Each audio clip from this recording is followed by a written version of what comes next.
So good evening everyone. My name is Sandeep Yadav. I'm a Prime Minister's Research Fellow at Department of Energy Science and Engineering, IIT Bombay. I'm the teaching assistant for this course as a PMR fellow. So this is a course like Energy Resource Environment Economics, that is HS24 and PTL. And we are in the 10th week of the weekly live problem solving sessions. In this week, we will cover primary energy analysis, net energy analysis, examples, the energy cost of energy, and life cycle assessments of bioenergy. I will give you a brief few case studies about how LCA is conducted and how it is going to be applied in the practical applications. Before starting, I just wanted to confirm that if you have any doubts in the previous week, so that I can clear. Otherwise, I'll just start with the new previous week's quiz.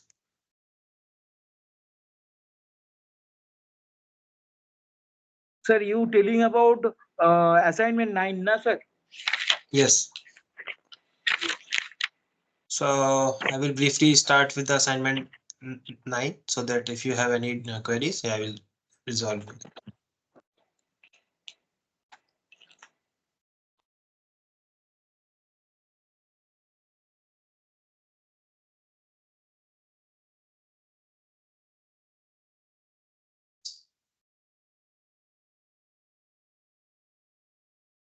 Question number 1 was in the assignment 9 was the technical coefficient may or may not be greater than 1. So we have solved this type of question, like a technical coefficient denotes the contribution of one sector to some other It is sector. false. Yes, a contribution cannot be more than 100%, which means means technical coefficient cannot be more than 1. It is So between that 0 and 1. No, yeah, sir? it's yes, it's between 0 and 1.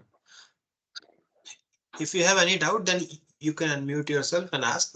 Please don't interrupt in between if you don't have any doubt. Okay. Okay. In the question number 2, in the case of input of one sector I going to another sector J, the inter-industry flow from ith sector to the jth sector is a function of the demand, the final demand of sector I, the final demand of sector I and sector J combined, the final output of J sector to the period of for that period. So that will be the correct answer. If you need some more explanation, you can just go to the, I've just added a time snap here. You can go to the lecture number 18B and you can see the time snap. You will get the theory part of it. I hope it's clear. Now moving to the question number 3. Leather industry supplies rupees 80 lakhs worth of input to the shoe product industry, whose annual production is worth rupees 6 crores. What is the technical coefficient of this transaction? So as we have solved this type of question, like technical coefficient is if you see the pulp input for the cement industry would be 80 lakh rupees. So that would be the Zij will be 80 lakh rupees, and output for the paper industry is 6 crores rupees. The technical coefficient is always input to the output. So that's when we divide 6 crore like 80 lakhs with the 6 crores, you will get this 0.133. So it's a numerical input type question, and it's mentioned here up to 3 decimal points you have to answer. So 0.133 will be the right answer. Is there any doubt in this question?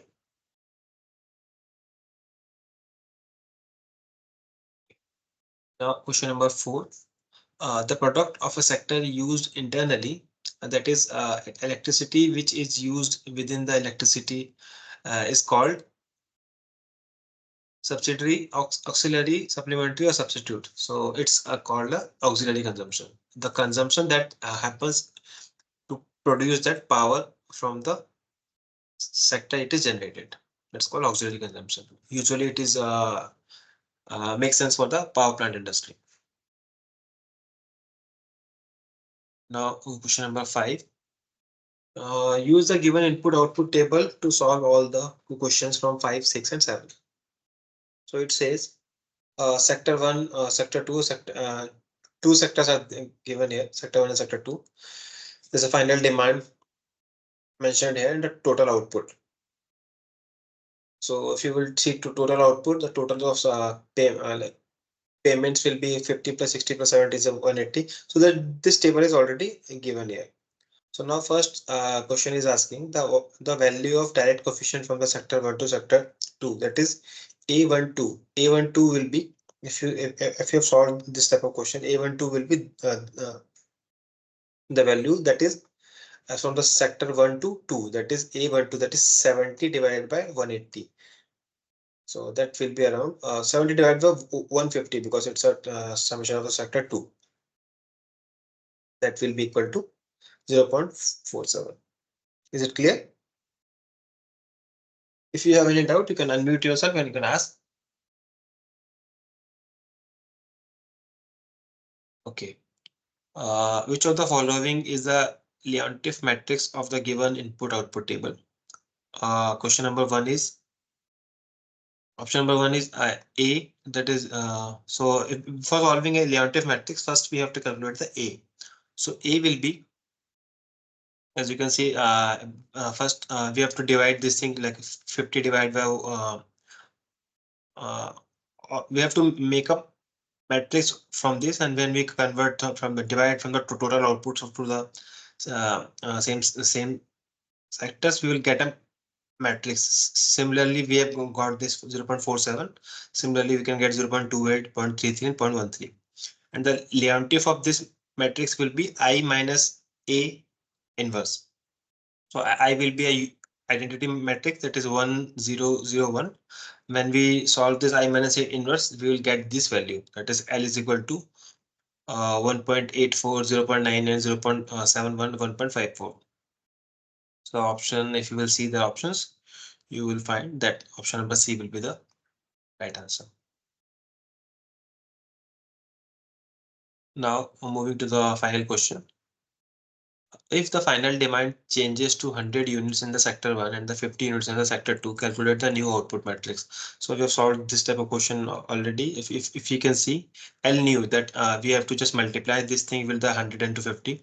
And when we solve this matrix, we will get the 234 and 148 as the X new. So that will be in the option number D. I hope everything is clear in the quiz 9. If you have any specific doubts, you can ask.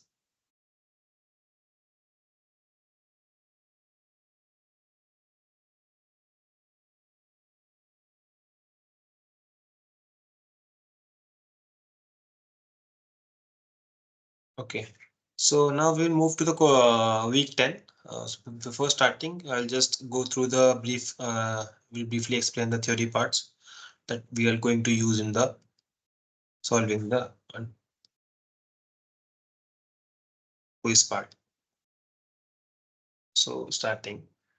So this week is all about net primary energy analysis. That is also includes net energy.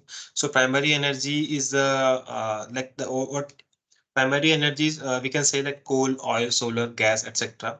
So there will be some energy conversion facilities like power plant, refinery, which will convert these primary energies to the secondary energy that can be a usable form of energy, or we can say refined oil, electricity.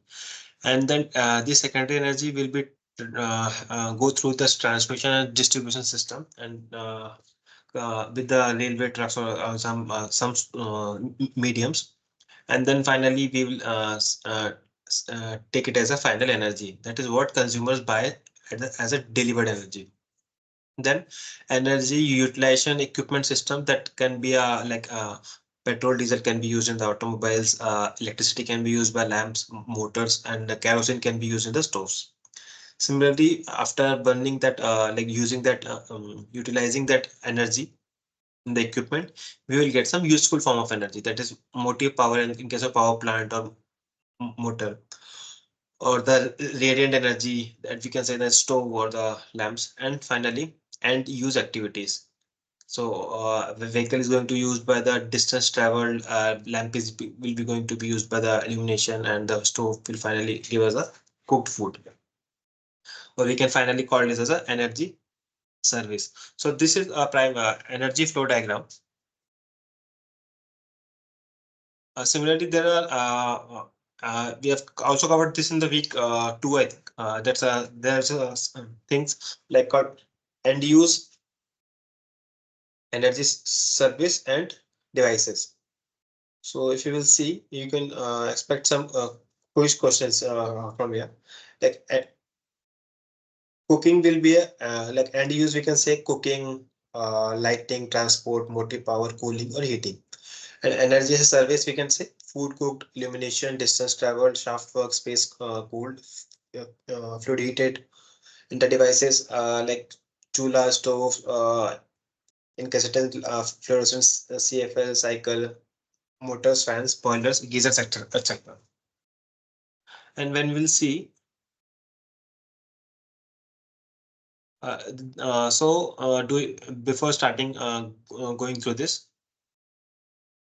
we can say decision types of or perspectives.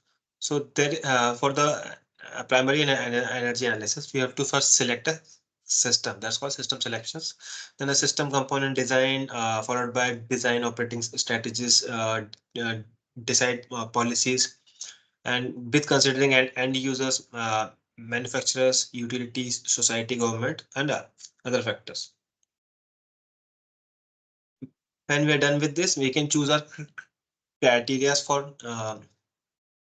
analysis. That is a cost, initial cost, operating cost, life cycle cost, or reliability. That's in the sense of availability and unmet energy, like saved energy, emissions, local and global sustainability, and equity. So primary energy analysis, we can compare options based on the primary energy inputs. So as one the example was solved by the sir, that is a pumping power requirement for the agriculture use. Pumping power can be met by the grid electricity, and there can be various options like diesel engine pump, gasifiers, solar pumps, or we can set the traveling medium we want to use. You can have ice engine vehicle, fuel cell, hydrogen vehicle, electric vehicle, or biofuels based vehicles. So we can compare all these two examples with the different kinds of primary energy analysis. So this was the options analyzed between the electric for the agriculture use, and the considered parameters here was the example taken as agriculture water pumping. The gigajoule of end use is considered per annum, and options were for providing this pumping energy would be electric motor, diesel engine, or biomass gasified dual fuel engine. So here, if you see the electric motor, there will be this is the energy flow diagrams, and these are the typical efficiencies in between. Similarly, for the diesel engines, these are the energy flow diagrams, and these are the typical efficiencies that considered for the analysis. And now we can compare between two options, like overall efficiency in the case of motor pump will be 13.9%, and the diesel pump will be 26.2%. Now electricity bought will be 1263 kilowatt hour, and the diesel input will be 290 kilowatt. So these are two different units. Now we have to come on the same page for that. So that's why we will compare like capital cost, energy cost would be in that case will be rupees this one, and energy cost will as compared to the uh, for the calculating the price of oil, this would be the overall. And we will see the capital cost. Capital cost is also lower in the motor pump, and the capital cost will be higher in the diesel pump. There will be power cuts, but there will be some this will be uninterrupted, and 1300 kg of coal will be used here, and here 300 kg of coal will be used. So when we see the final comparison of these things, we will find a gasifier option. There is one more option that's called gasifier option. That is 75% of the diesel replacement with a 70% of gasifier efficiency. There will be some capital cost included. That's 48,000 rupees. And then when we see the compare this option, then we will find the motor pump is the cheapest, but having more carbon CO2 emissions as compared to the diesel pump because of more energy, primary energy is used here. Now, other option is the solar pumping options. So solar pumping options is a schematic that you can see. So these are the terms that are already explained. Also, there's a one term that's called hydrogen pathways. Hydrogen is considered as the fuel of future. So hydrogen, if you will see, you can say hydrogen we can produce from the various sources, like from the fossil fuel by the SMR cracking and shift reaction. We can directly produce the hydrogen with the use of solar energy, with the and the photo biological process. We can produce the hydrogen with the nuclear and the wind bioenergy. Similarly, we can do the gasification, fermentation. These are processes we can convert yeah, nuclear and the solar. We can can get the thermal energy and do the thermochemical analysis, and finally the photobiological analysis to produce the hydrogen process. Hydrogen. So hydrogen is a can be used in a fuel cell to generate electricity that we are and use.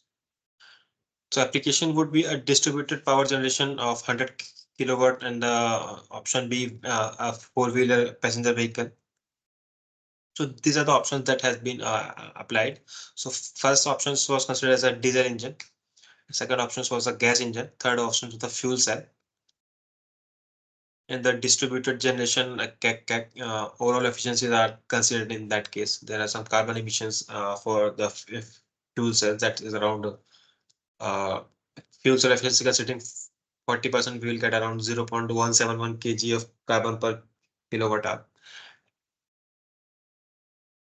Also, there are fuel chains. If we consider fossil fuel chain starts from the crude oil production center, like intercontinental crude oil transport, refineries, then comes to the petrol transport, and then filling station, and finally the vehicle utilization. And if we see for the hydrogen fuel chain, from the primary energy source, it's generated from the hydrogen production center, then the pipeline transport, filling station, and finally to the vehicles.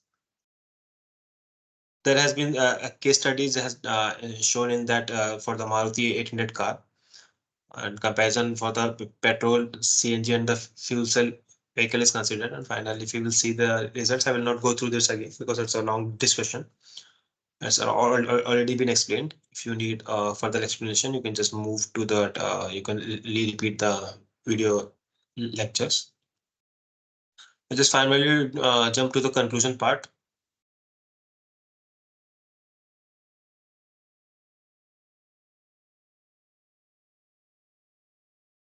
So there has been several methods that has been explained for the hydrogen production. Like one of them is the steam methane reforming SMR, in which natural gas is taken as a feedstock, and plant life is considered 20 years, and then produced hydrogen can be so generated from the 80 rupees per kg of that at the economic cost.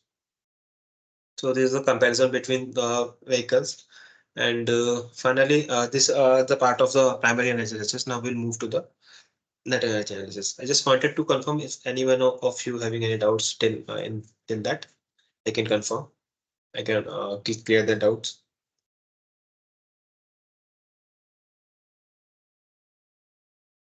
If not, then we'll go ahead.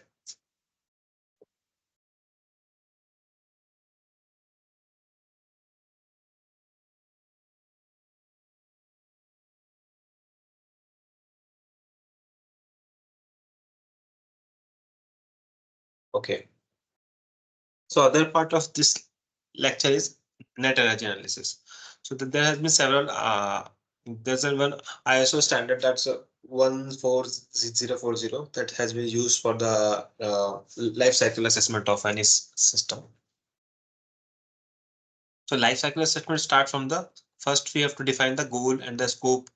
Goal and scope definition. We have to define our goal and scope for the study. What is the scope of this study that we are going to do? Then we have to do the inventory analysis. What are the systems that are being a part of that the system that we are going to use for the life cycle assessment?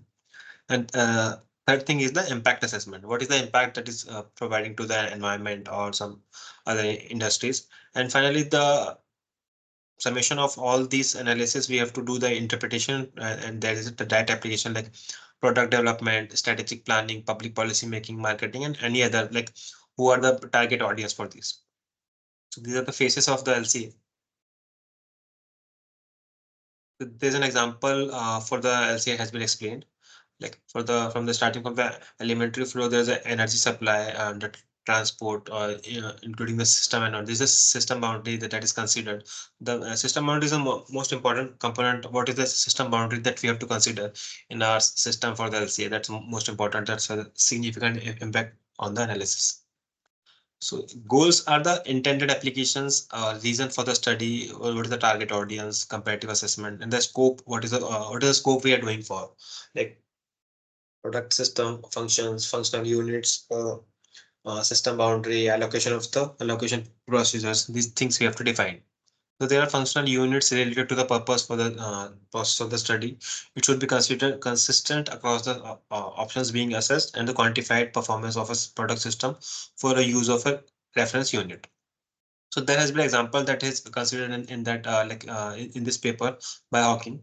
The paper versus polystyrene cups, and initially the cup mass, material specific energy and embodied energy is considered in that. And it is found that foam, if you will, like ceramic and glass cups are reusable. So in that case, there has been analysis has been done, like how much number of uses would be sufficient to compare these studies. If you can see, the paper cup is having a 0.15 0.55 megajoule per cup of energy as embodied energy, and the foam cup is showing a 0.20 megajoule. If we are going to use the glass or ceramic cups more than 100 or 200 times, then we can make this kind of analysis, and we can just claim that the glass and ceramic cups are sustainable as well as cost effective and the energy less intensive. So now moving to the net energy analysis. Net energy analysis includes, like, suppose there's a oil well. So oil in the grounds is mined through the mining process, and there has been some energy associated in this,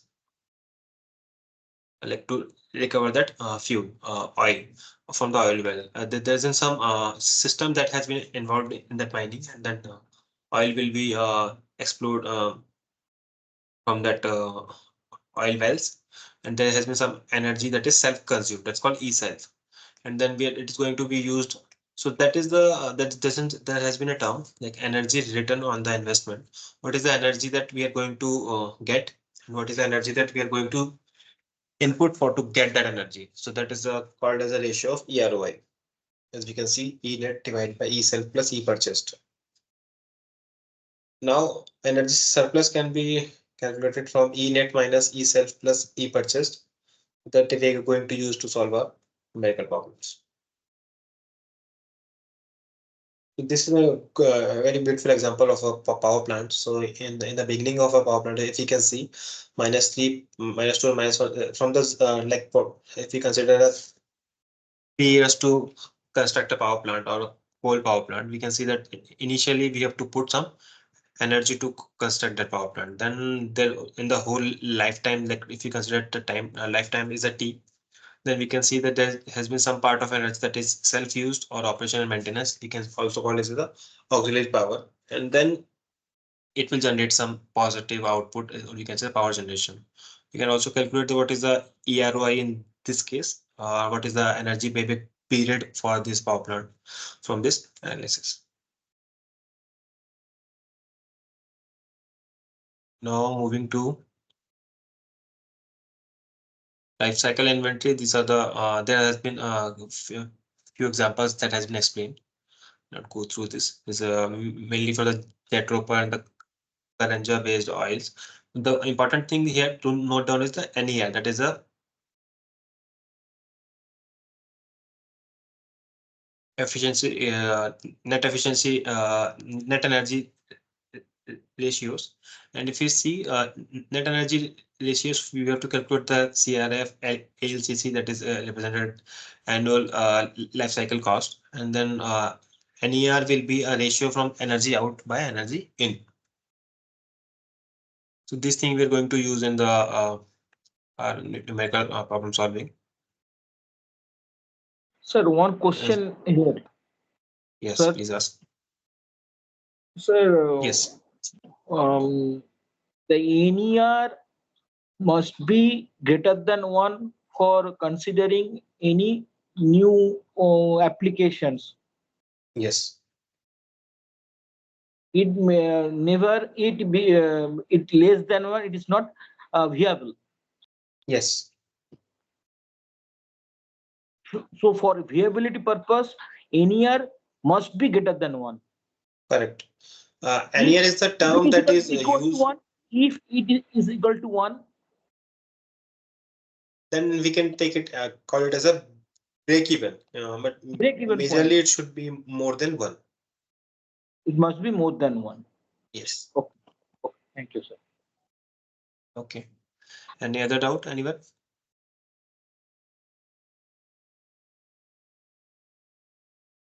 Okay, then I'll move ahead. As you can see here, there's an example that is explained by the jet roper and the Karanja analysis result. We can see there's a one point that is coming for the jet roper that is less than one. We can call it as a that is a not viable option. Similarly, if you can see this thing, like it can go to the more than one up to 6 to 7, and in that case of Karanja oil analysis, it goes to around 7 to 10 also. There are some other examples that is So, sir, explained by the solar thermal. Karunja is higher chance of implementation than Yes, Jatropa. correct.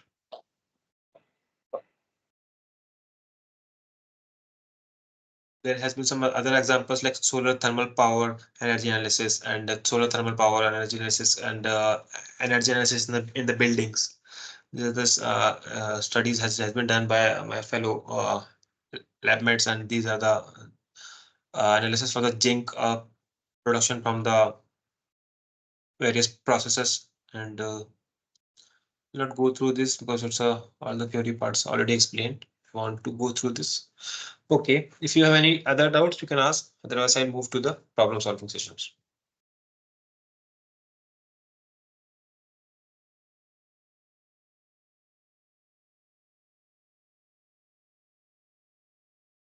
Okay, then I'll move to this. And if you move in between from to the next slides if needed.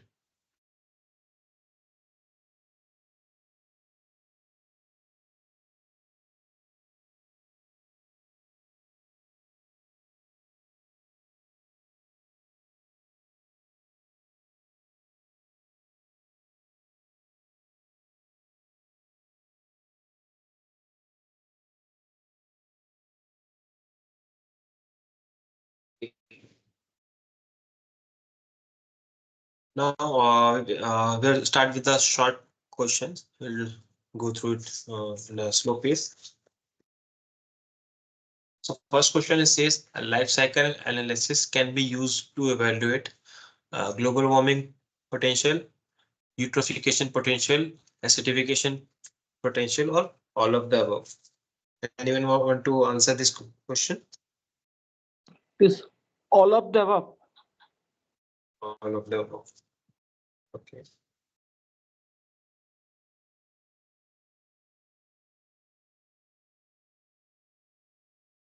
Life cycle assessment can be used to calculate the is used to evaluate the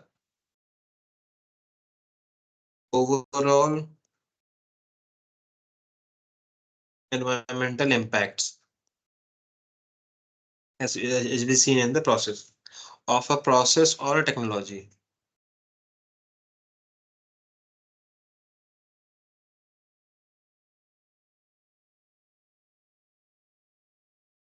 And it includes global warming potential, eutrophication potential, acidification potential, and many more. So the right option will be option number D. I hope this is clear.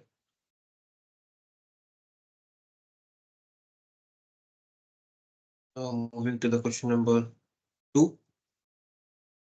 Which of the following Sir, statements? what is Yes. eutrophication potential? What is the mean by this? eutrophications. Eutrophication, you can just see it's a eutrophication is a type of analysis for done for the water, I think. It becomes a eutrophication is a process in which a water body becomes overly enriched with nutrient, leading to the plenty of growth of the simple plant life.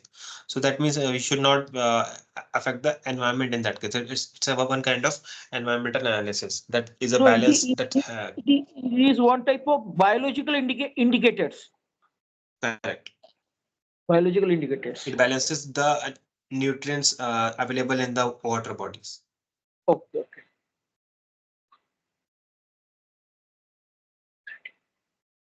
Now moving to the question number 2. Which of the following statements are true? EROI, that is the energy return on the investment. First, just clear it. That is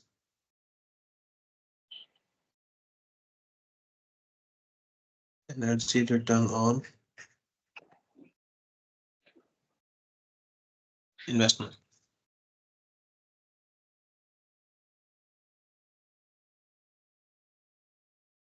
So EROI of an electricity generated from a coal is greater than the EROI of coal. EROI of electricity generated from coal is less than the EROI of coal. EROI electricity generated is equal to the, and EROI electricity generated from the coal decreases then increases. What should be the option? So it is B, sir. It's B, correct. So it's B because electricity is a second form of energy, as we all know, whereas the coal is the primary energy. So electricity is secondary form, while coal is the, so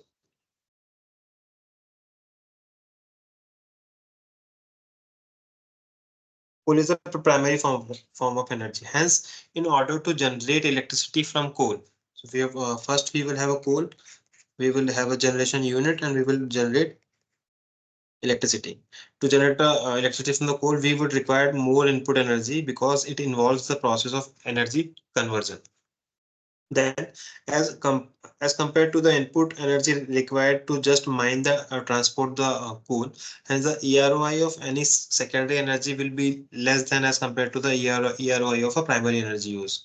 For example, if you will see, for example, EROI of coal generally lies in the range of 40 to 45 for the coal, and EROI of electricity is around 13 to 18.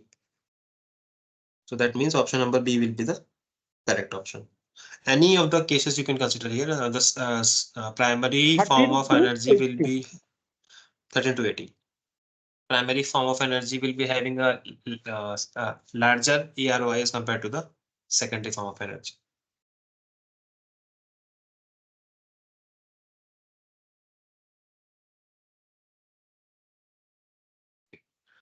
Now moving ahead, third option is the third question says life cycle analysis looks into the chain of products inter industry transition and demand. Is it true or false? It's true, sir. Why so? Can you explain? So because life cycle entirely depend is chain in various department. So we have to calculate the various transaction in every phase. And also once I produce one thing, we have to recycle it also. We have to go into dump, cradle to gate or cradle to grave. We have to consider that. Yes. So yeah, your explanation is right, but the one thing here is asked is life cycle analysis looks into the chain of products inter-industry transitions. No, it's not. That's why statement is false. Basically, LCA LCA is looks into the product's life cycle. The major important thing in the LCA is the uh, what is the system boundary that we are considering. So it's suppose we are doing it for the product. It LCA looks into the product life cycle from cradle to grave or cradle to gate. We can as we say, but it does not take consider the inter industry transition. It consider like if, suppose if you want to consider do a life cycle analysis for the RF for a pen. So you have to see the what is the product that is going to be used from what is the from what these products are generated from the initially from the what is the plastics that is generated and how what is the steel that going to used in the nips are generated, what are the other things that are going to involve. So these are the things we have to consider from the cradle to grave. While inter-industry transactions, we have covered that topic in the previous lectures. So these are basically related to input-output analysis.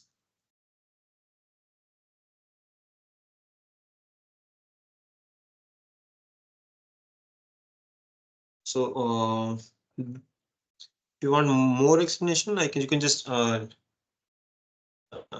take to the lecture number 21A. I will go through it. I hope it is clear. Is it?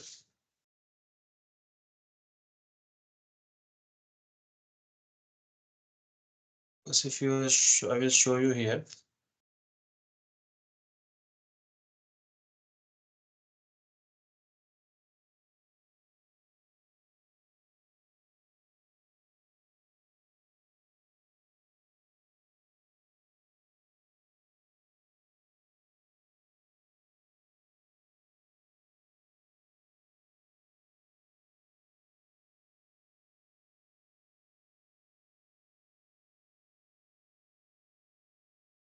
Let's say we start from the goal and scope definition, then the inventory, then the impact assessment we do.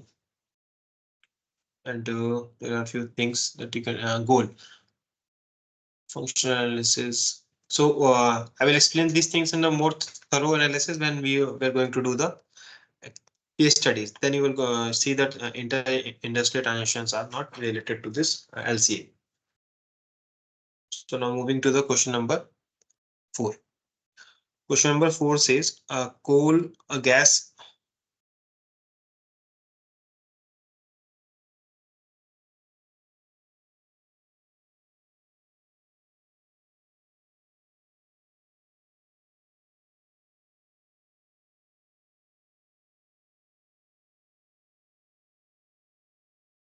Wait.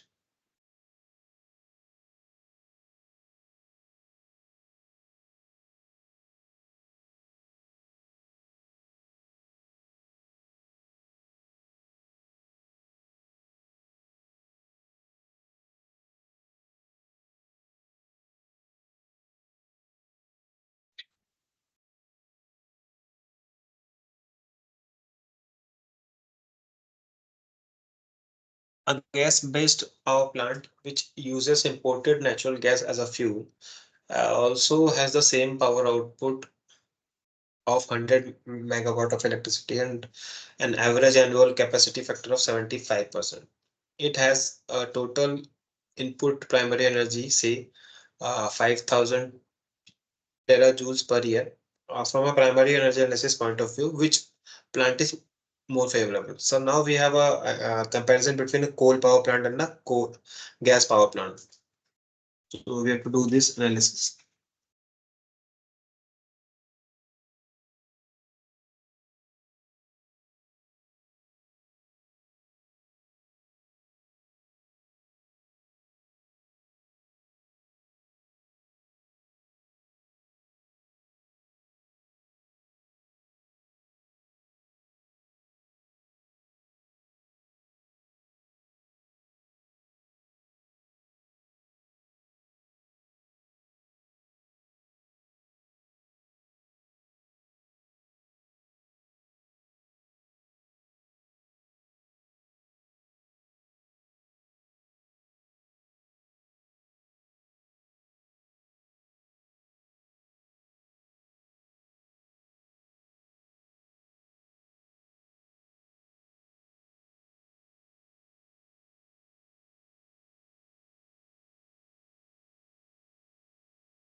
So if you see in the coal power plant, a coal power plant typically consumes around 7884 terajoules of power annually.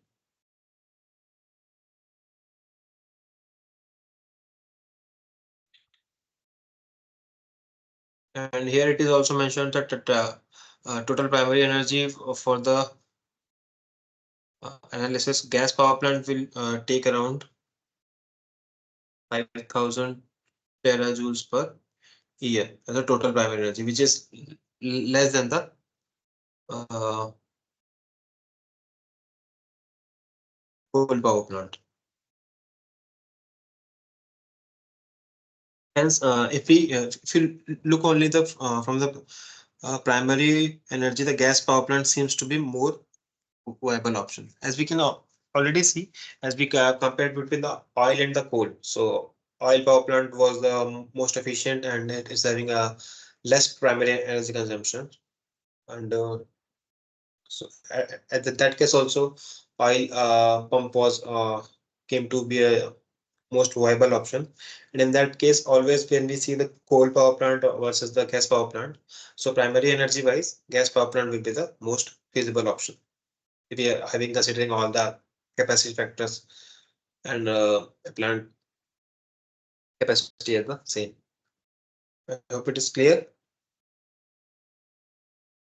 The same question. Now moving to the question number 5. Similarly, in the above mentioned gas power plant generates gas-based power plant generates 0.5 tons of CO2 per year and has a capacity capital cost of 60,000 per kilowatt hour, whereas the coal fired power plant has a capital cost of 50,000 per kilowatt hour. It's less than the gas power plant. From an overall perspective, which option seems to be more viable?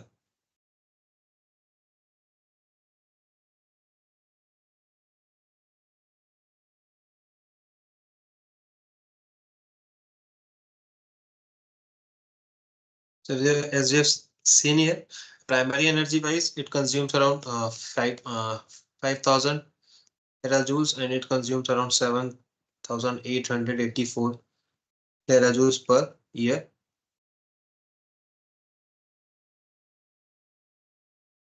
And environmental wise, when we see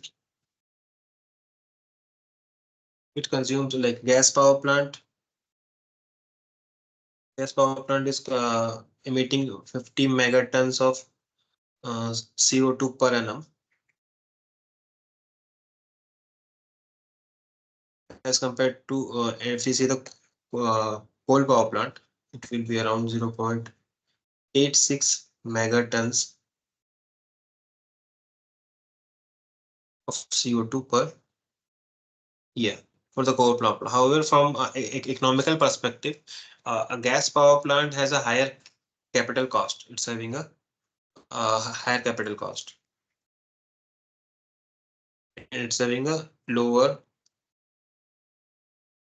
capital cost.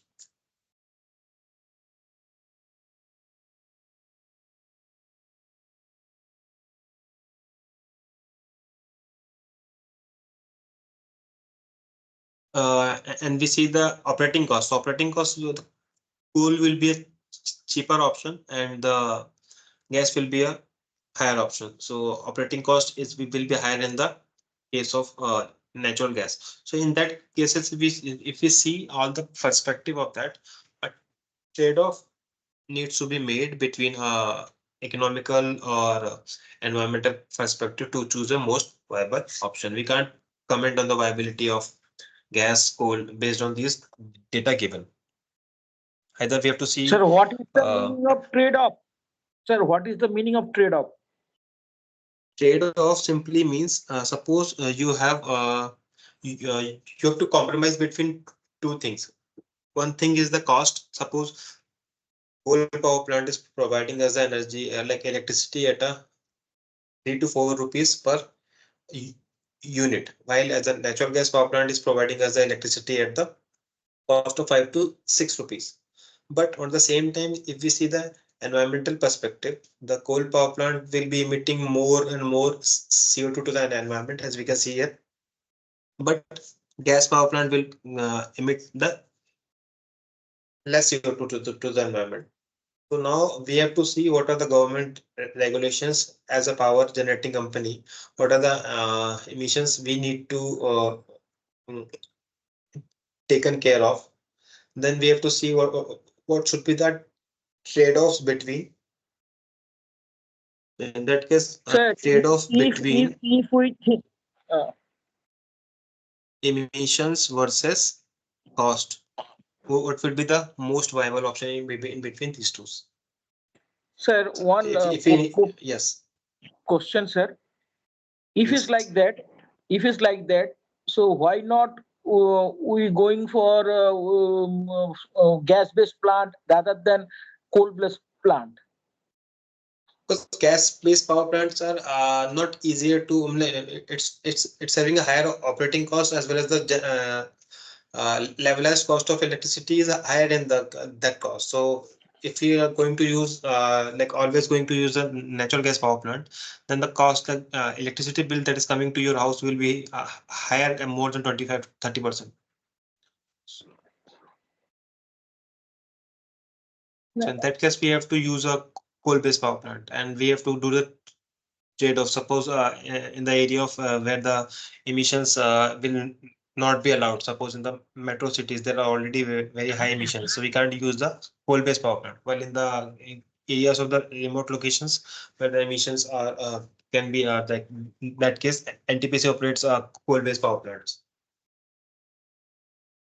Now, But there is we can think about the projects in Gujarat, in Tapti Narmada Basin, or in some parts of northeastern where the ONGC's Palatona is there, Rangamati is there. yes, So we can go for that now. Where the natural gas is coming, we can opt for that because in northeastern region there is a major setback due to the environmental impact due to the construction of the large hydel. Initially, we think about that 25,000 megawatt will be coming from that hydel plants, but it is not so fast, and there is so much environmental impact is going on in Arunachal Pradesh areas. So yes, if we think about to convert that hydel generation, replace, we can go for the natural gas because we are in the northeastern region. We are sharing the border, an international border between the Bangladesh and also from Myanmar. yes. And this particular two country is fully enriched of the natural gas. We can tap this Hmm. natural gas and produced in nearby our border. That's in Tripura. There is a ONGC plant. Palatone is there. Is also using the natural gas is nearby from that fields only. So it is much more viable for. Uh, is my personal view because Yeah, it's whatever. your personal view, but if you see the overall primary energy consumption, then the natural gas available in the India itself, it can't fulfill that more than 5% of the total electricity required for the country. So in that case, we have to use the coal anyhow. So that thing we are doing with the use of solar-based power plants or wind-based energy, as we have also made a commitment to under 2050 and 2030 to increase the renewable energy consumptions, and the COP22 targets are also being met. So it's around we have met around making there has been some commitment that has been made to that this much amount of energy will be from the renewables till the 2000 year 2030. So definitely that's a good thought, and it will be soon. So that's how if you see that trade-offs as you have asked, this is the trade-off between the emissions and the cost. Wherever it is feasible. Now moving to the question number 6, which of the following is or are true? Life cycle analysis can be performed using cradle to gate approach, gate to grave, cradle to grave or gate to cradle? You want to answer? Yes, cradle to gate approach and cradle to grave approach. Correct. So this is the straightforward question. So option number A and option number C will be the correct option. It's a multiple option question. Now moving to the question number 7. The input output model acknowledges and incorporates economies of scale. Is it true or false?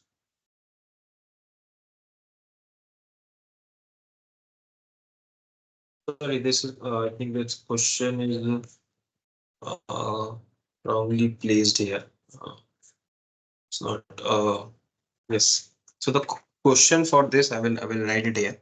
Just mistakenly I just put it the statement. The options are right. Question says there are two different primary energy sources. Two primary energy sources A and option primary source B to generate the electricity. Primary energy source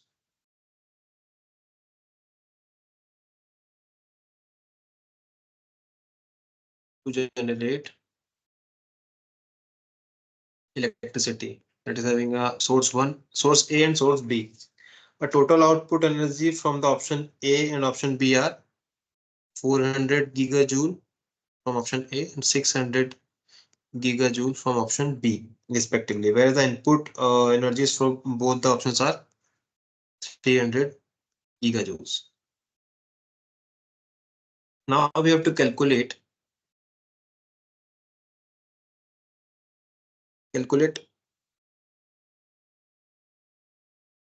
net energy ratios here. We have to calculate the NERs.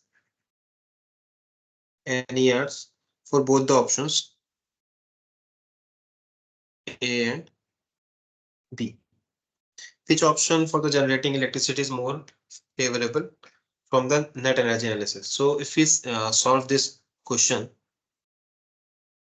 NER, we solve for the NER. NER is defined as the energy out divided by energy input.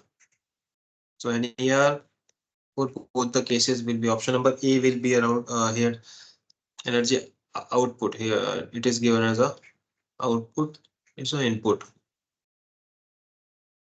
So output is given as 400 divided by 300. It will be calculated when you divide this, you will get around 1.33, I guess. Yes, this is 1.33. And for the option number B, 600 divided by 300, it will be 1.5. It's 2. It's 2. So in that case, we can see NER for option B is higher than the NER for the option A. So in that case, which option should be more feasible? Option B. Option B should be more feasible. So in that case, we can write that option number B, 1.33 ratio to 1 and 2.12 ratio to 1, option number B. You can write it here.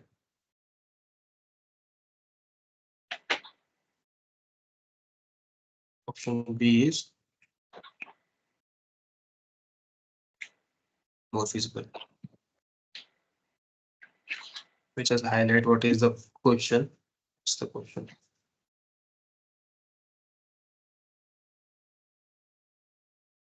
I hope it is clear. Now moving to the question number 8.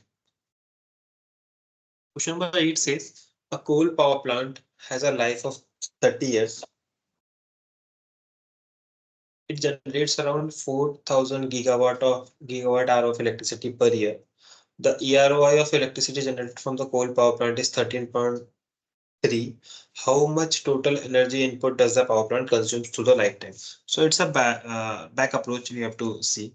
EROI we know.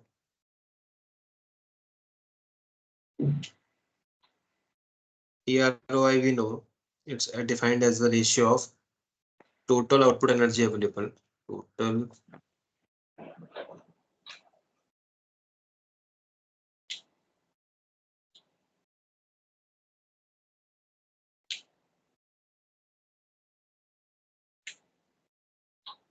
Into 30 years. Sure. total output. Can you unmute yourself?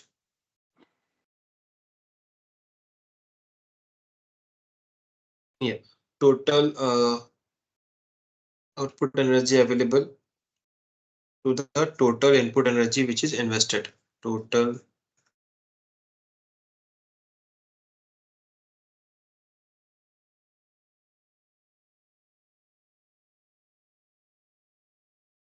input energy invested. So in that case, if you are to say like total energy generated is for the for whole life would be 40,000, like 4,000 for the 1 year. Then for the 30 years, it would be 14 to 30. That's around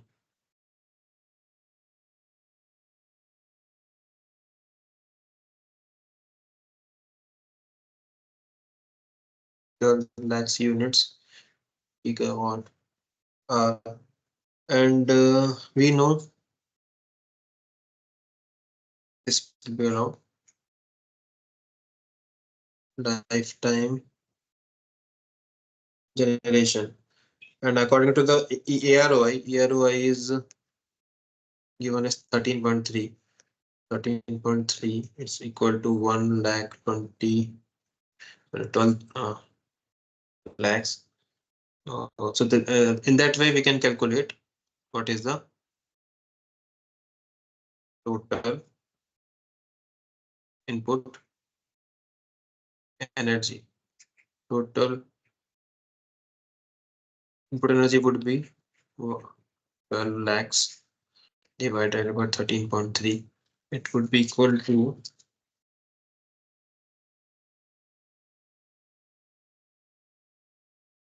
9023 gigawatt hour. So in that way we can calculate the total input energy consumed by the power plant over the lifetime. I hope it is clear. If you have any of the doubts till then, you can ask. Yes, Otherwise, sir. we'll move ahead to.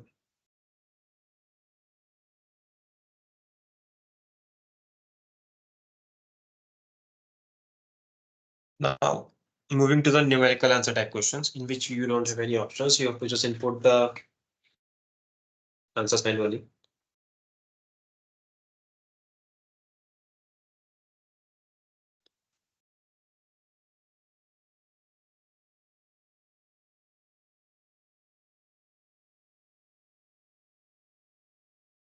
So, can you calculate Sir, what will this be the question answer? Sir, from what is the yourself? last answer? Sir, Its last answer answer. was 9023 gigawatt hour. So now I'm giving you 2 minutes to Oh, solve this similar type of questions. Here also, useful electricity generated is given for the plant life 20 years. Now we have to calculate same thing, input energy. Can you calculate?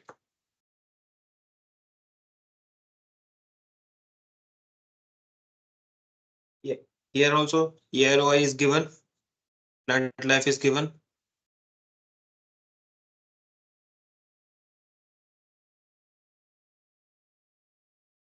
You will answer lifetime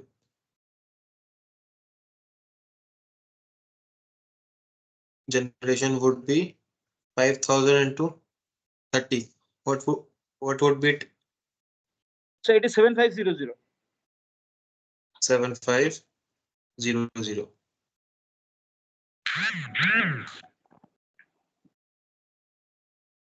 gigawatt. Joule. So Gigawatt. okay. Oh, Gigawatt. No, it's if you multiply this 30 into 50, you will get around 75,000 huh. gigawatt hour Hour. of the generation of lifetime hour. And EROI is given here as 20.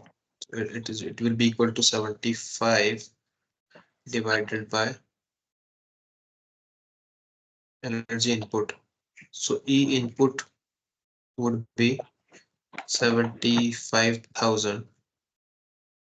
So it would not be 75,000, it would be 5,000 into 30. Yes, would be 1,50,000. 50,000. Yes.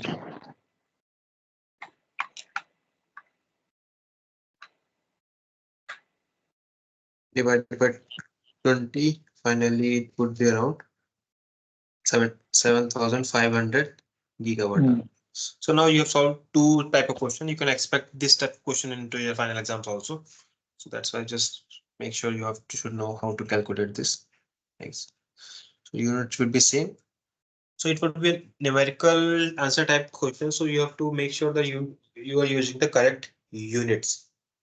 So all the questions is solved in the gigawatt hour. So here also you have to put in gigawatt hour. Now moving to the question number 2, it says refer the following energy flow diagram given below and answer the following questions. So as you can see here, it is an energy flow diagram. This is the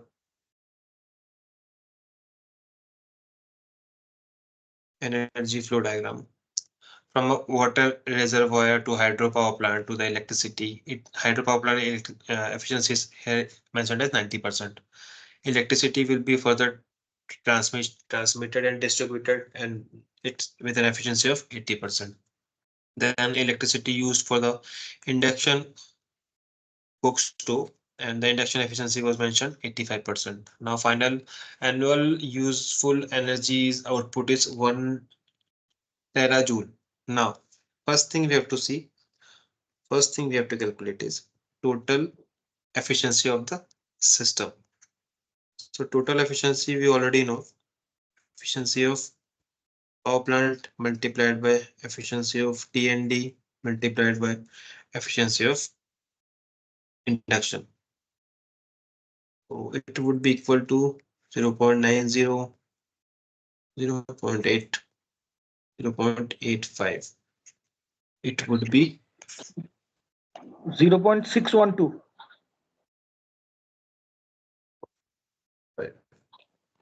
correct. It would be 0.612. Or we can mention that equal to 61.2% overall efficiency.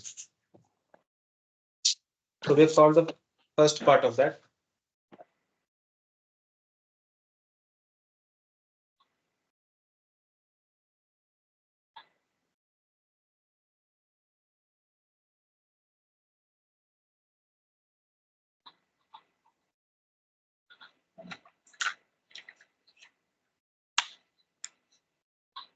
Oh, sorry, we have just made a mistake here. The total energy of the system. Correct. 95.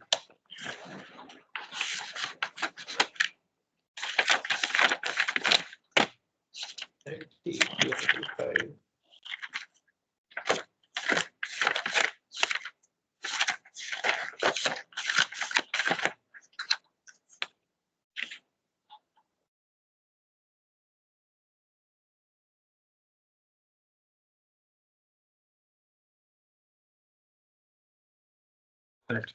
Now, question number second is what is the total primary energy consumed by the induction cook stove? So how to calculate the primary energy consumed by the induction cook stove? We have given the efficiency. Efficiency of second part is solving here.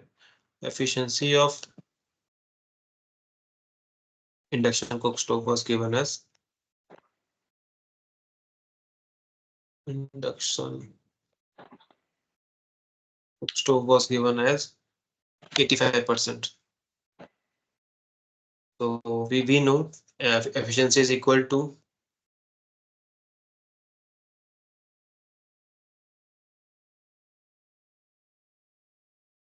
final output energy divided by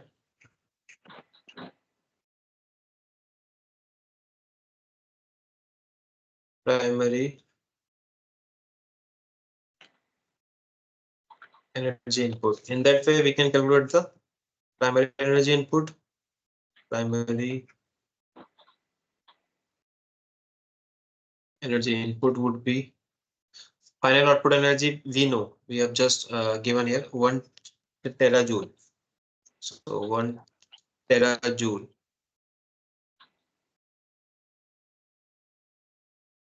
would be equal to 10 gigajoule.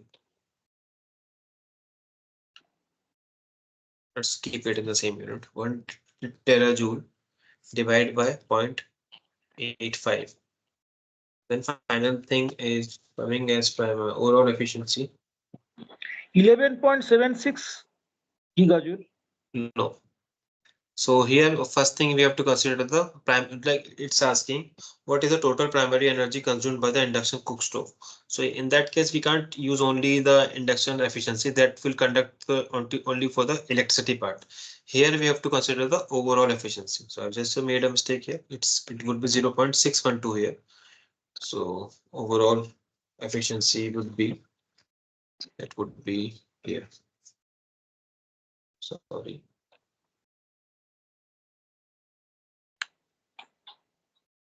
Overall efficiency 0.612. So 612 would be equal to, so now you can calculate 1 divided by 0.612.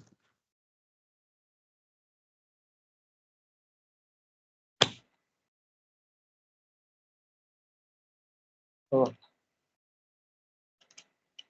That would be equal to 1.634 terajoules. Yes. Okay. Okay. Now the third Sir, thing is sir, it's sir, asking sir, what is the one, total sir, one electricity question, consumed by sir, the induction cook stove. one question, Yes. sir, one question.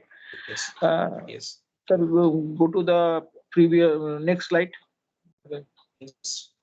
Sir, this terajoule, it's not divided by that efficiency of induction motor, induction cooker. No, It will be it's divided by the efficiency of the overall system, because its overall question is system. asking as Huh. total primary energy consumed by the induction cook stove. So we have to consider all from the cradle to grave here, from the water Okay, reservoir to the induction. okay, If you okay. see the question number 3, that is asking what is the total electricity consumed. It's not asking about the primary energy. So Hmm. if it is asking for the primary energy, we have to go till the primary energy, because primary energy is the water reservoir. And if Hmm. you want to, if we will ask what is the total electricity consumed by the induction cook stove, seems like we will solve here. Total electricity consumed by cook stove would be equal to the efficiency of cook stove was 0.85. So 0.85 would be equal to energy output divided by electricity in input. Okay. Electricity input. Okay. Yeah, because induction cook stove will be working on the electricity only, electricity input. In that case, we can calculate electricity input would be 1 terajoule divided by 0.85. In that case, it coming out to be 1 by 0.85. It would be 1.176 terajoules. Yes. I hope you get it now. Yes, sir. Yes.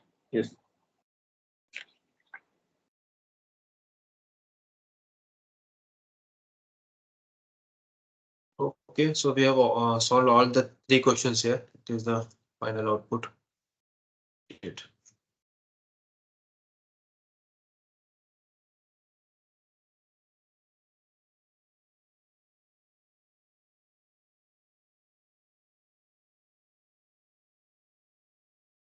Okay, now moving ahead. If you have any doubt, you can ask. Otherwise, I'll move ahead.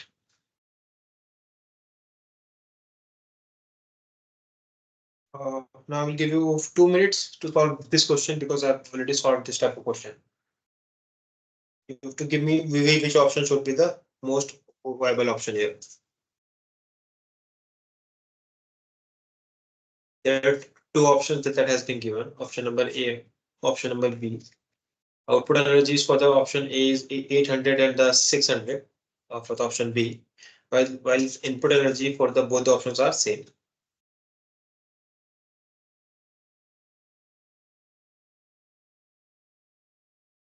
Now from the net energy analysis, what should be our feasible options? So it is a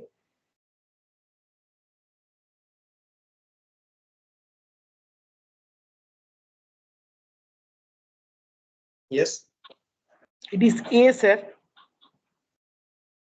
A. A How is you visible. have started? But How you have, two, what is the procedure that you have followed?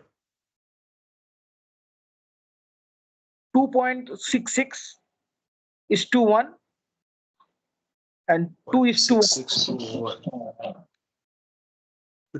2 is to 1 it should be, because if you have started with the NERs, 1. Yes.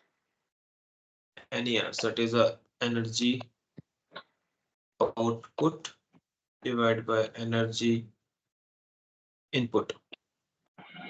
NER for option A would be 800 by 300. 400. So 400 is 300, 400. no, sir? Oh, sorry, So it's 300. Sorry. 300.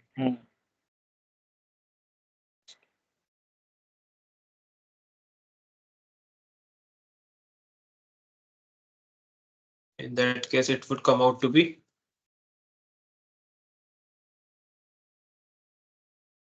2.66 ratio to 1. And for the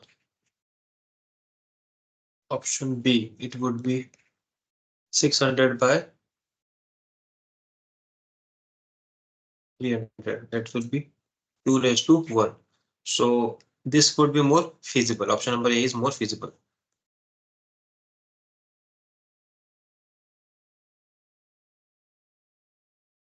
So in that case,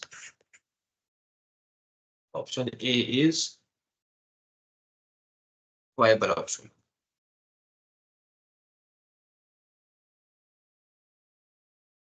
Okay, I hope it's clear. Now moving ahead.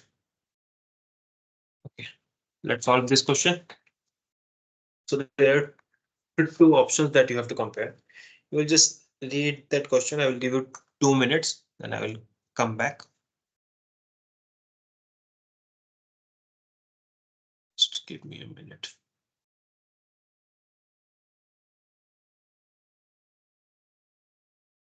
Okay, I hope you read that question. So this question is about comparing two options. One is a diesel motor and second is the electric motor. Sir, it is So it is electric asking. motor. It is electric motor, Okay. sir. Okay. Because its efficiency is more than the diesel. Diesel is 32% Yes.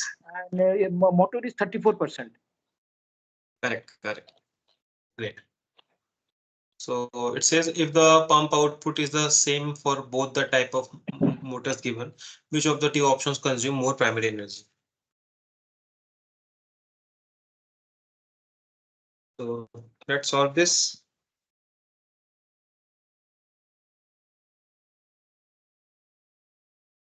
It says efficiency, overall efficiency, if we'll calculate both the cases, efficiency of diesel, it would be 0.95 multiplied by 0.90 multiplied by 0.5 into 0.75. Efficiency of diesel would be 0.32, or we can say 32%. Similarly, calculating for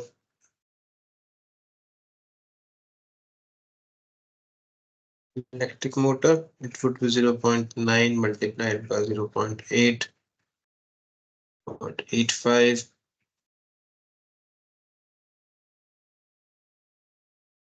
would come out to be 0.34.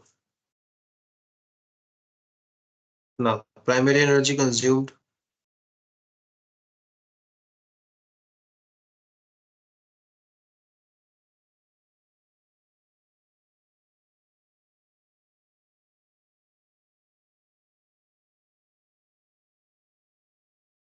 will be consumption in the case of, yeah, in the case of diesel motor. It would be P upon 32 or 0.32. What it would be?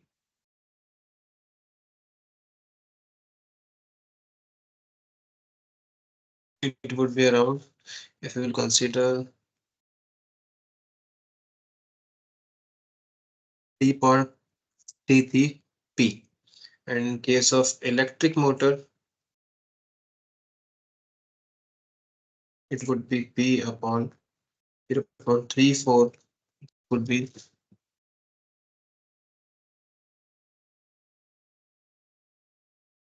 2.94 P. So here it says, if consume, let's suppose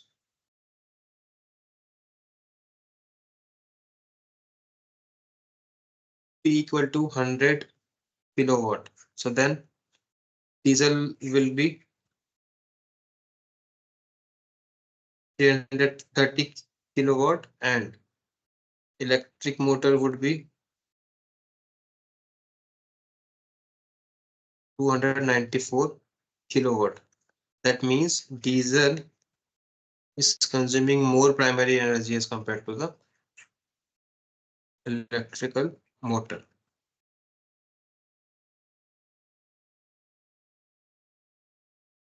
So I hope it's clear. If not, you can ask.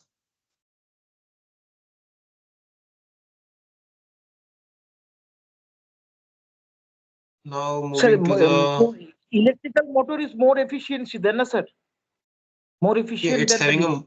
more efficiency. That's why it is consuming. Yeah, the question is asking which of the two systems consume more primary energy. So if Primary the diesel. efficiency of electrical motor is more, then it will consume less primary Less, energy.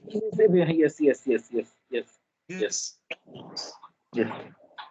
That's why I've taken an example here for the 100 kilowatt of primary energy. So it will consume only 294 while the diesel will consume 334.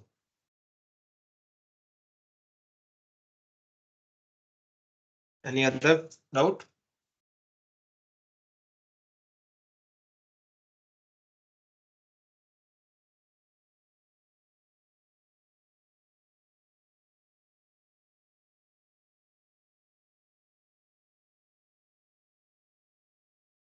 Now, moving to the question number 5, it says the total input energy required for operating 2 kilowatt rooftop solar PV plant having a life of 25 years is 5 gigajoule.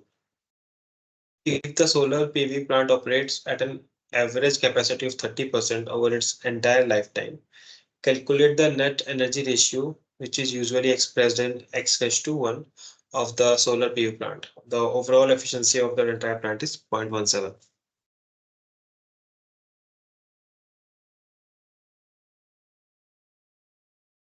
So here it is given a rooftop solar PV system operates at an average capacity of 30%.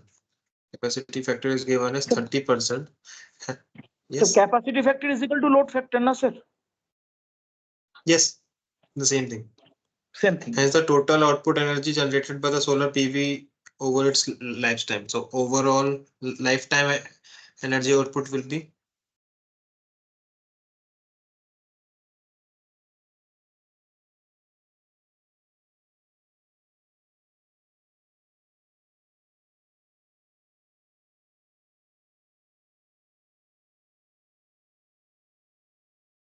generated would be equal to 2 kilowatt multiplied by 30% as a load factor multiplied by Overall efficiency is given as 17%. That's why we have to multiply 17. Now lifetime is given 25, so multiply by 25 also. Then it's a 2 kilowatt, so it's on a kilojoule per second format. So we have to see 365 days into 60 minutes into 60 hours. That's why if you multiply all these, you will get 80416800 kilojoule. If you convert that into the gigajoule, it would be around 80.41 gigajoule. Now, why we have converted it into the gigajoule? Because input energy was given in the gigajoule. Is it clear till now? Do you have any doubts? Why I've used this all parameters like 65, 60, and 60? If you have, you can ask. Okay. Now Sir, we have to. sir, why is you multiplied 0.17, sir? 1.7 is given the overall efficiency. Like what is the sunlight will be imparted on that solar plant. It will cover generate only 17% of that overall primary energy, that is sunlight here. Overall That's efficiency. why we have to. It's an efficiency of that solar power plant. Overall efficiency. Yes. So NER, as we know, energy output by energy input. So energy output we have just calculated around 80.41 gigajoule to 5 gigajoule. That is given. It will come out to be 16.121.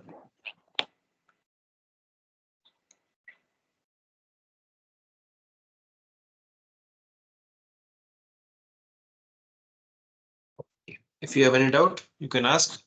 Sir, can you go the last slide, sir? Here it is.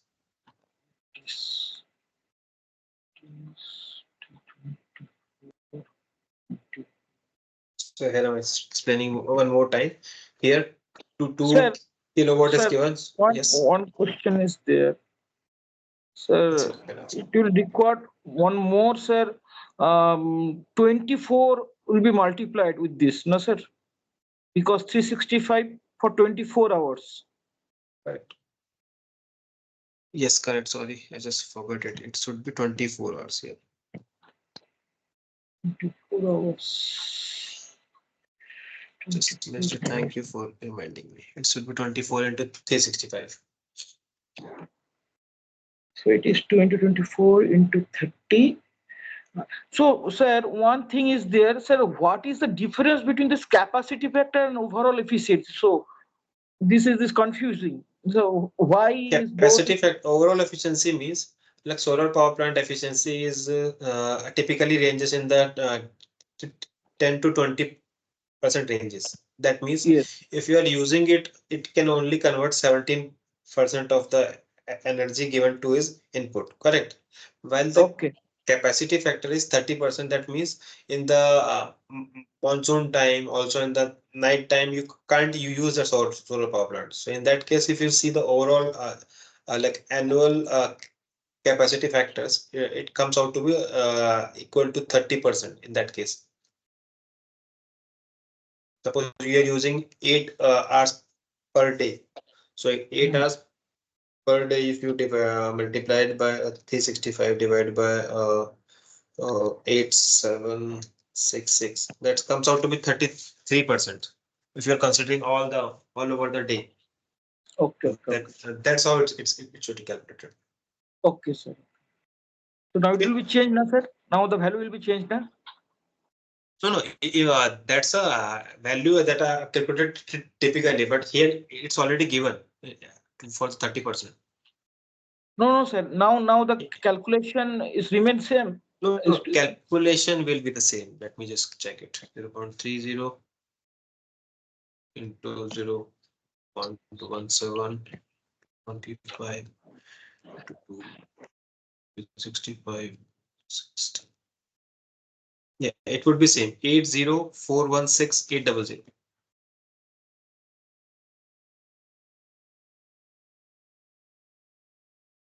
Two point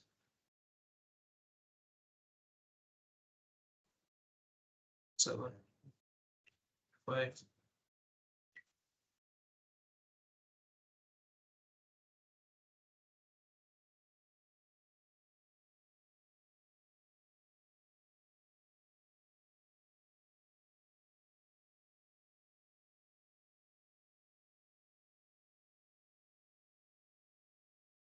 Yes, it would be equal to same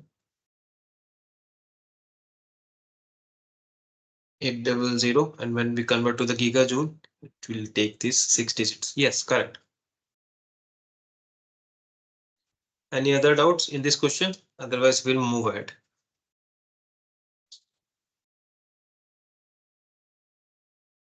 Now moving to the tutorial type of questions. So we have only one tutorial for this session.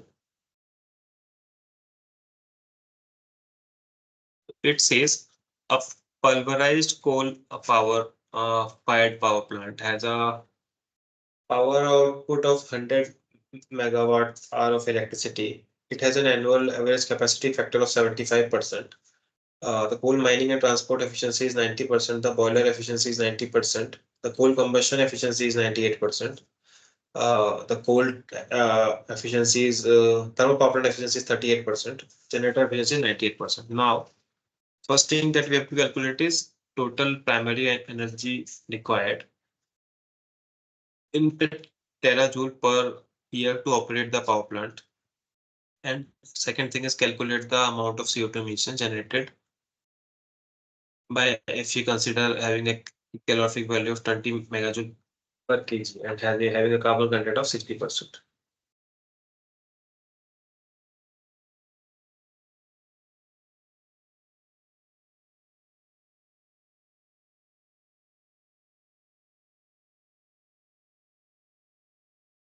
So first thing we will make a energy flow diagram here.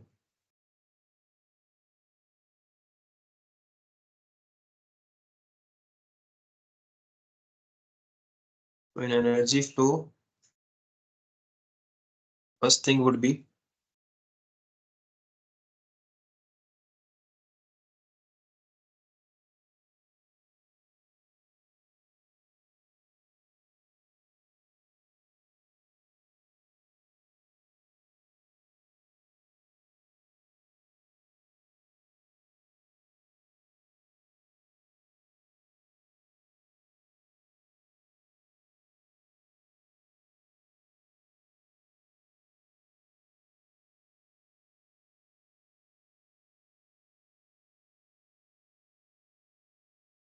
first thing it starts with the coal, uh, then having a mining efficiency, and mining is given as 90%. Then after mining, it will be mining and transport. It will be transported with a 90% of efficiency, and then it will be having a thermal power plant where it will be combusted and having a boiler efficiency of 90%.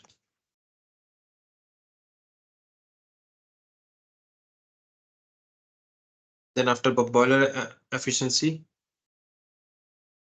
the coal will be combusted into the combustion efficiency is equal to, here it is given as 98%.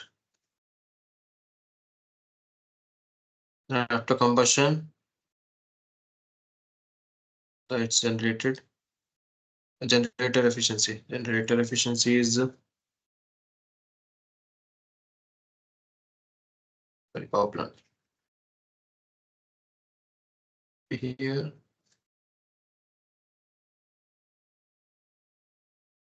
serving efficiency of 0. C8, and then electricity will be generated, and the generator efficiency and generator is equal to 98%.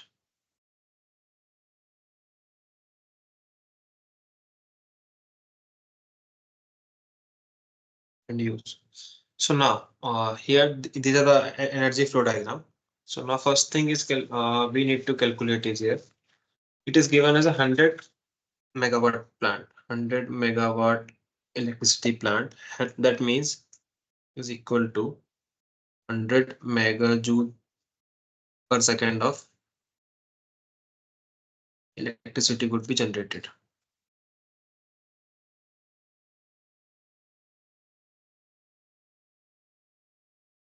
Electrical energy.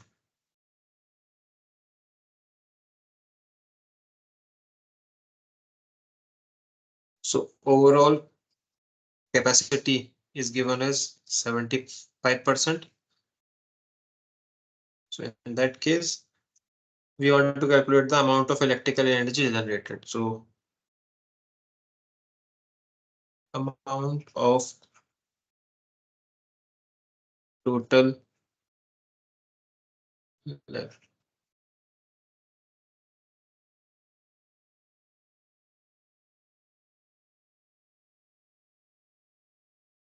electricity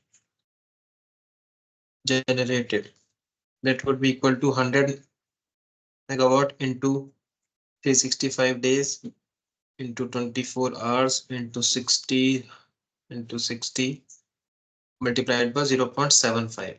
So that one thing that has been asked in the question is in the terajoule. So we know kilojoule to terajoule, if you want to convert, we have to multiply by 10 raised to power minus 6.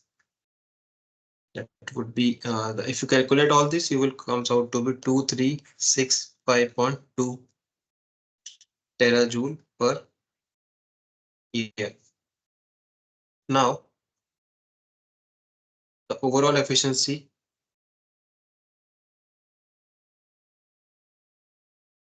Sir, please show the once again, sir, last. is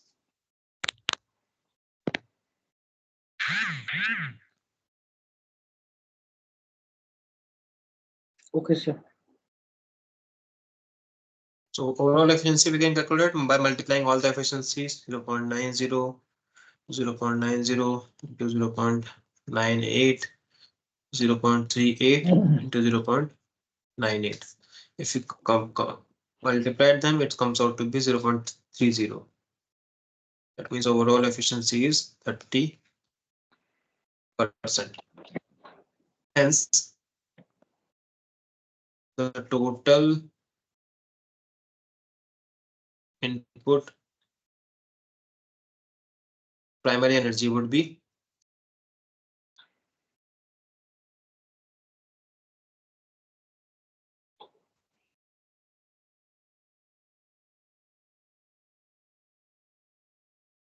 required by the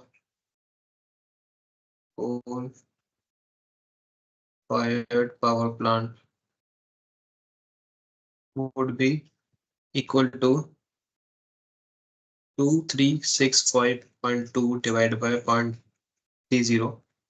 It comes out to be 7884 terajoule per year.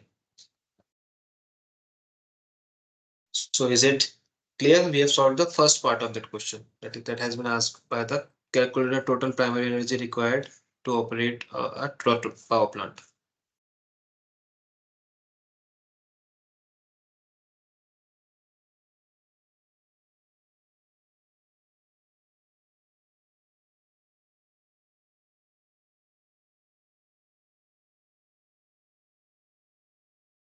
Now, second part is asking for the, I hope it is clear. Second part is asking for the above, calculate the amount of CO2 emissions generated. So for calculating the amount of CO2 emissions, we must know. So now we have calculated total primary energy. So total primary First we will write. Sir, 1 second, slow the slides, sir. 1 second, slow the slides. Yes, yes. Okay, okay, sir.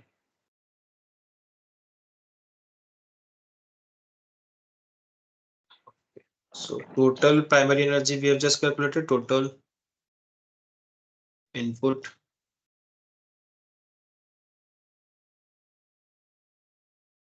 primary energy, that is 7884 into 10 raised to power 6 megajoule per year. Therefore, total coal required per year would be 7884 into 10 raised to power 6 divided by 20. Why we are dividing by 20? Because the calorific value was given as 20 megajoule per kg. So if you will, that is megajoule per year, that is megajoule per kg. Megajoule will cancel out. Final value that comes out to be here with 39420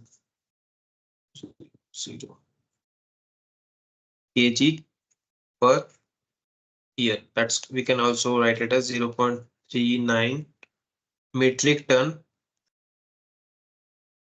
per year. So that is the amount that we are going to use in that power plant. So now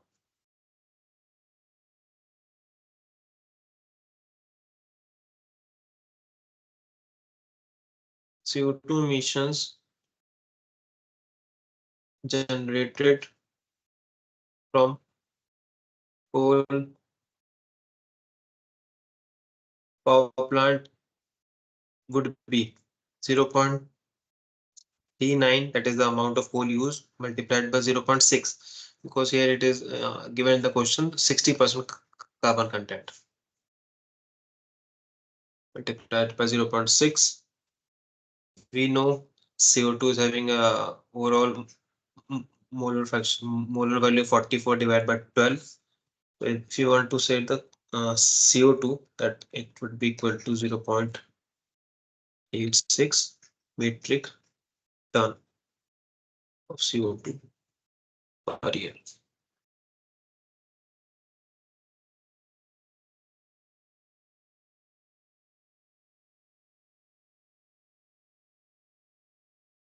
I hope it is clear.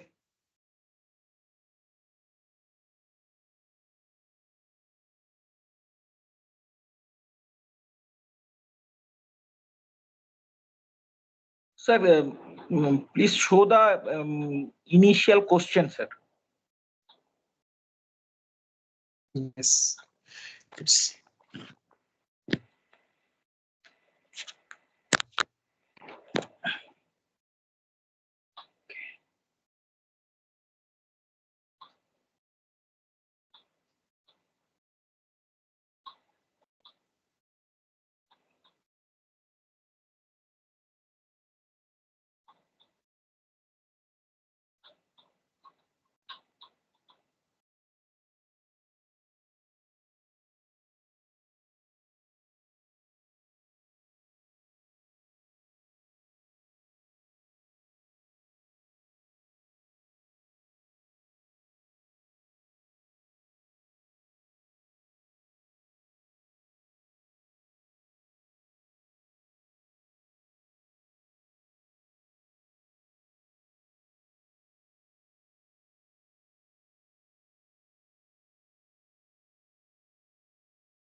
are you done?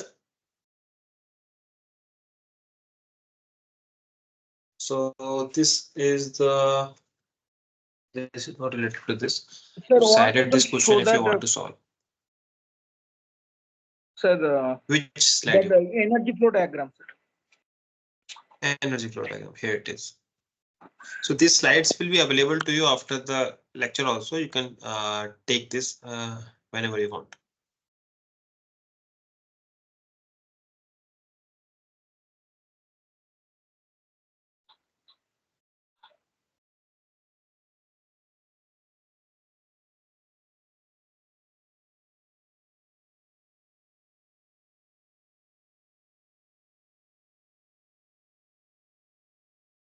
Okay, sir. Okay. Now moving ahead, you can solve this question if you want. This is homework. If you want to solve this, this will be from the week 9 and week 10. If you have solved the quizzes and all the questions, you can solve this question too. Now I will move ahead to the final thing, that's a case study. So case study is related to the life cycle analysis. So following the example of life cycle assessment, we are doing a case study of a chair. Chair name is chair model Terraco 53 with a total weight of 5.3 into 103 gram composed of the following materials. So it is having this much of weight, that is a 10 raised to power 3.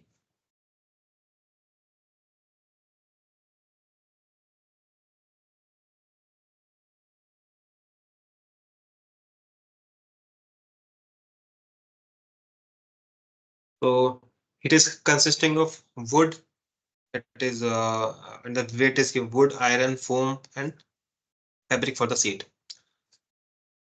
Now first thing we have to define is the scope of the study. So scope of the study, we will consider a simplified entire life cycle taking for a raw material from its source as a wood from the pine tree, iron from the ore and foam from the oil and fabric from the polyamide.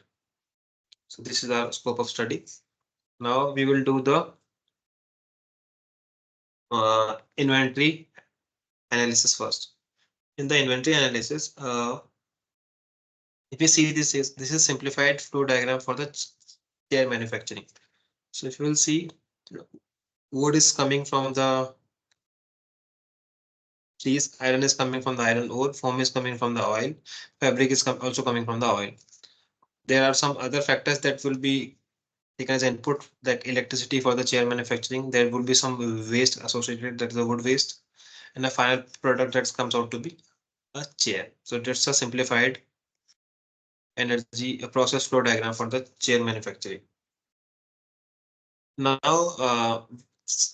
we will do the inventory calculation. So inventory calculation, that means it is a representation of a generic flow product diagram. That would be some input in, product out. There will be some inventory in, inventory and the work output, and some outputs will be generated from that. So that's called a generic product diagram.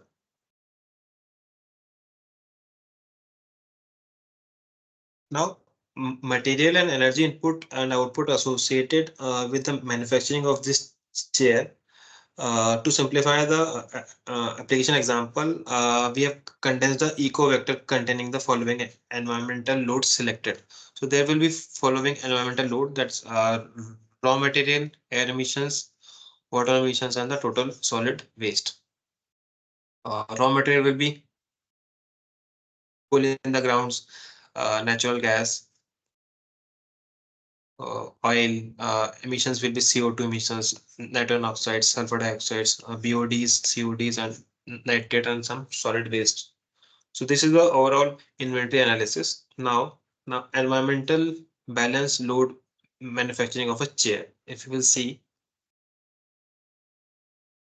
and the chair manufacturing, that would be environmental load balance. Input one would be wood, foam, fabric, and other input will be electricity, and final product will be the input chair. So this is the environmental load balance. This is the solid waste that's going out. Apart from that, if you will see, input, output, energy, and material flow assigned to the chair. Suppose input variable we are naming is at IP1 for the wood, unit we are considering as the kg. So for manufacturing a single chair, that would be 4.851 kgs of wood will be required. Similarly, foam will be 0.14, and other like fabric, iron, electricity. Electricity will be 4 unit of electricity will be consumed in to manufacture one chair, and final output will be one chair that we are getting. That's the input, output, energy, and material flow. If you will see eco vectors means input output streams of a chair manufacturing, and different things that will be associated from that input vector 1, input vector 2, eco vector 3, 4, and other vectors like wood, foam, polyamide, that things we have considered. So there will be some load, coal, iron, to generate this wood, how much coal will be required to generate, how much CO2 will be emitted from that wood, how much solid waste will be generated from that polyamide. All things are calculated from this matrix. So this is a eco vector matrix of input output streams. Similarly, a calculation for EL associated with the uh, chair as a function of EL, that is uh,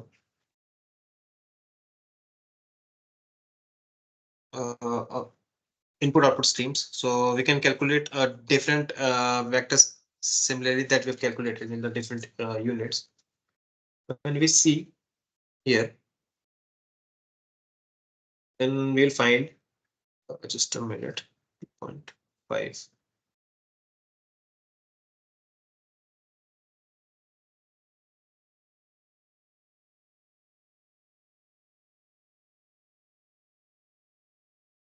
So these results show that the procedure to calculate the environmental load assigned. EL here means the environmental loads as we have defined in the beginnings.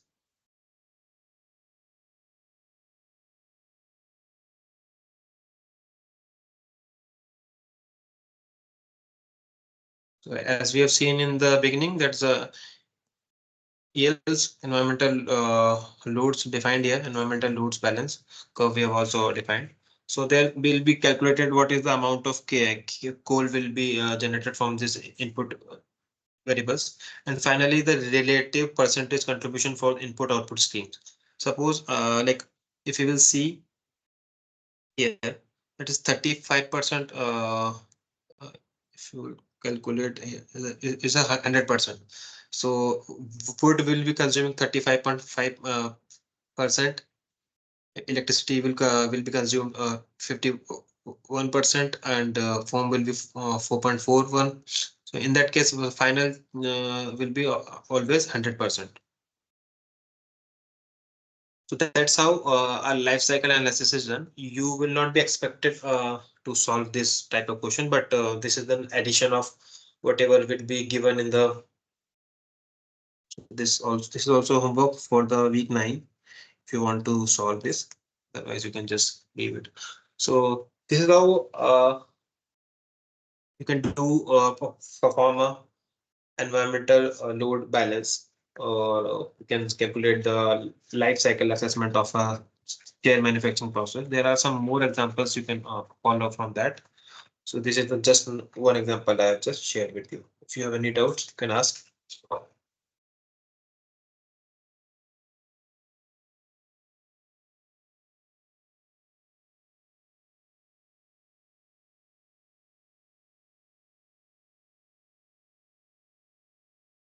Okay. If you don't have any doubts, we can just wind up today's session because we are done with the content. Or if you have any doubt in the today's lecture, you can ask. We have left with the two more classes that would be on, and one more extra class I would be taking on the 17th of March. That will be finally final doubt session of the whole sessions. I hope you're getting the YouTube video links and the these slides link every week.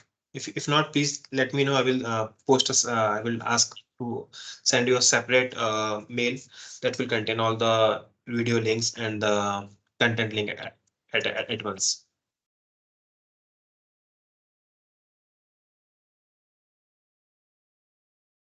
Okay, done.